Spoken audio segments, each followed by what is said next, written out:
我现在电脑上没有开启任何 VPN 客户端，系统代理是关闭的，但是 YouTube 依然可以打开。这就是路由器层级科学上网的魅力。大家好，欢迎来到我的频道。本期视频我就教大家如何在 OpenWRT 固件上从零配置 OpenClash， 解决安装和内核下载的所有难题。首先，我们进入后台。如果是刚刷好的固件，通常是英文。我们进入 System 到 Software， 先点 Update List 更新列表。为了确保列表更新成功，请务必完成以下操作：将本路由器的 WAN 接口连上主路由的 LAN 接口。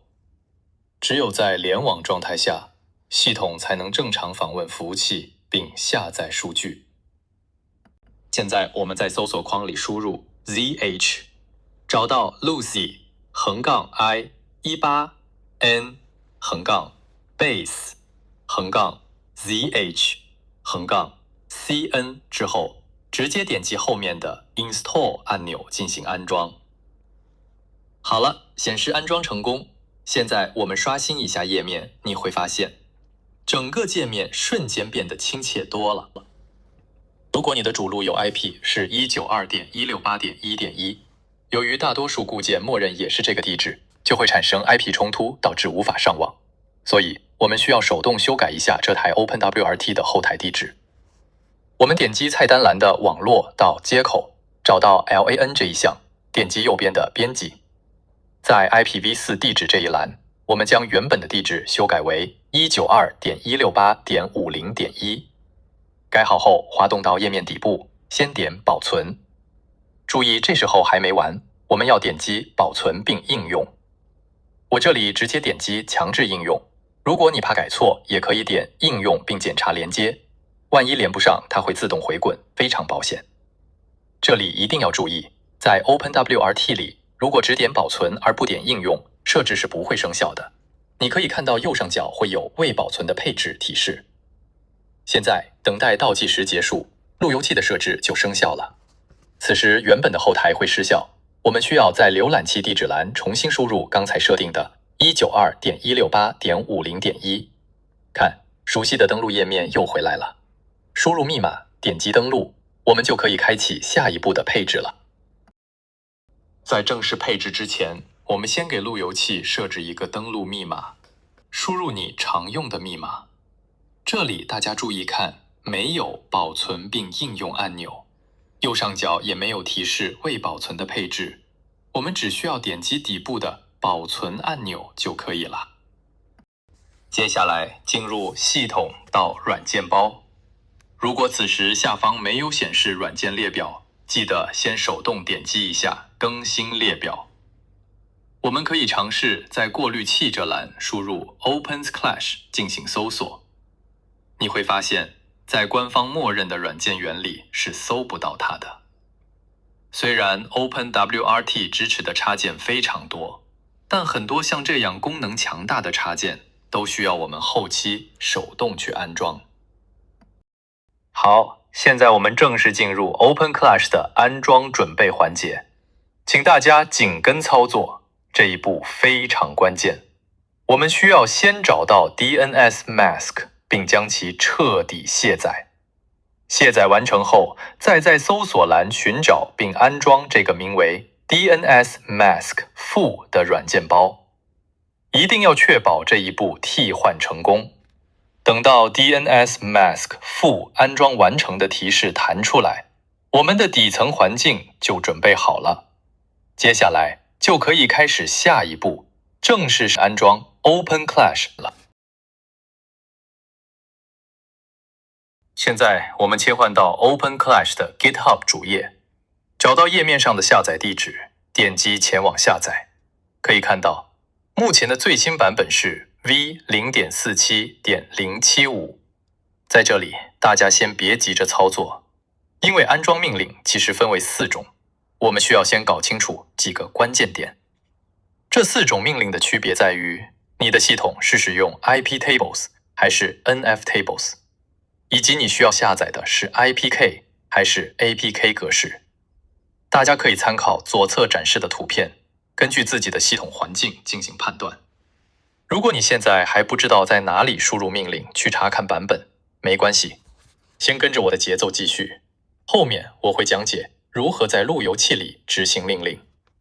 其实，无论你最后选择哪一条命令，它们的执行逻辑都雷同，统一分为3步。第一步是更新软件源，第二步是安装必备的依赖插件，而最后一步才是真正开始安装 OpenClash 插件主体。理清了这个逻辑，后面的安装过程就会非常清晰了。首先打开终端工具，输入命令 ssh root 艾特 192.168.1.1。看到系统提示后，我们输入 yes 并回车，接着输入你设置的登录密码。只要看到欢迎界面，就说明已经成功连接上路由器了。现在就可以执行刚才提到的安装命令。这里补充一下， Windows 电脑的操作方法也是完全一样的。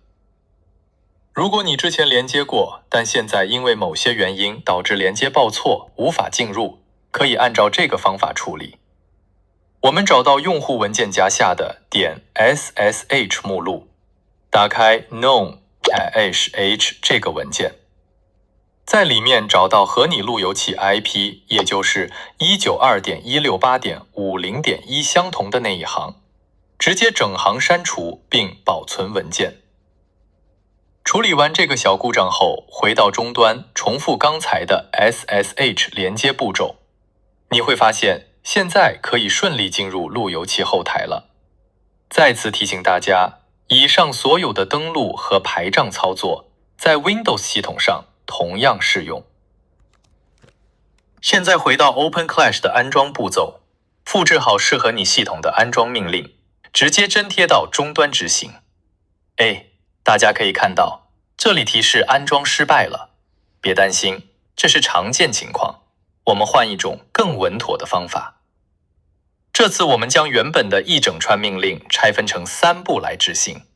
为了让大家看清楚每一步的反馈，我先在终端里多敲几次加空，因为刚才其实已经执行过第1步更新软件源了，所以我这里直接从第2步开始，粘贴安装依赖插件的命令，回车，可以看到所有的依赖项都已经顺利安装成功。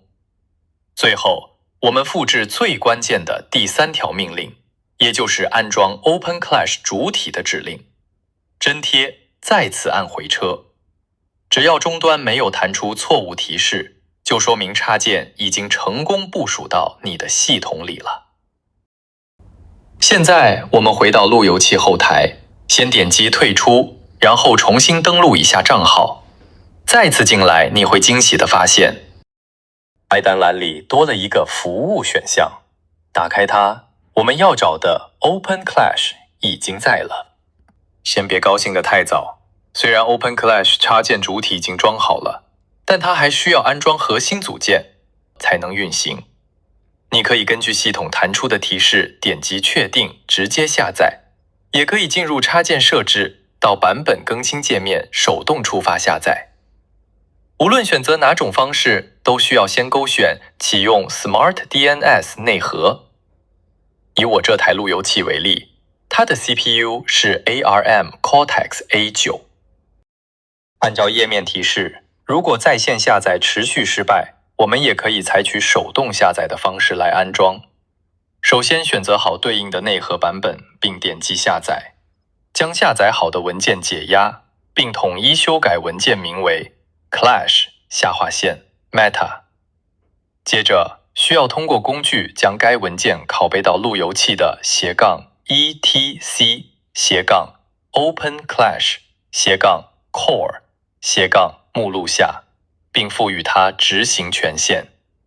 考虑到这种命令操作对部分新手来说难度较大，我们这里就不再具体演示这种手动拷贝的方式了。本着简单易用的原则，我们接下来的演示依然记录并使用网页版的操作逻辑。只要网络环境配置得当，多次重试后，大部分用户通过网页点击依然是可以完成自动部署的。网上普遍认为它对应的内核版本应该是 ARM v7。其实，在路由器的系统概览页面，我们就能清晰地看到架构信息，确实显示为 ARM v7。接下来开始尝试下载。奇怪的是，尝试 ARM v7 版本时，总是提示下载失败。我切换回最初默认的 ARM v5 版本，虽然也经历了几次失败和重试，但在等待较长时间后，竟然成功完成了安装。这里就出现了一个很有意思的问题，我的路由器硬件明明是 ARM v7 架构，为什么最后选择 ARM v5 的内核，反而能下载并安装成功呢？对此有深入了解的小伙伴吗？欢迎大家在评论区留言科普，我们一起交流一下。现在回到插件主页的运行状态栏，点击添加配置文件，将你自己的机场订阅地址准确粘贴到订阅链接框内。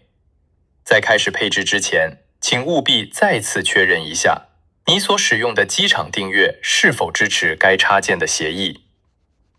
添加完成后，我们进入详细设置，建议开启绕过大陆、域名嗅探以及 DNS 代理。至于流媒体解锁，大家可以根据自己的实际观看需求决定是否勾选。设置完成后，建议重启一下路由器。当然，如果你在安装完内核后已经重启过了，这里就可以直接跳过。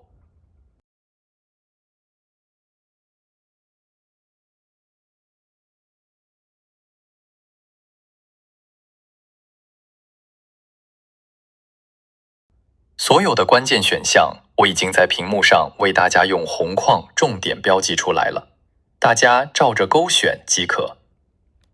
这里还有一个容易忽略的细节，我们需要进入网络到接口，找到 WAN6 并点击禁用，最后记得点击保存并应用。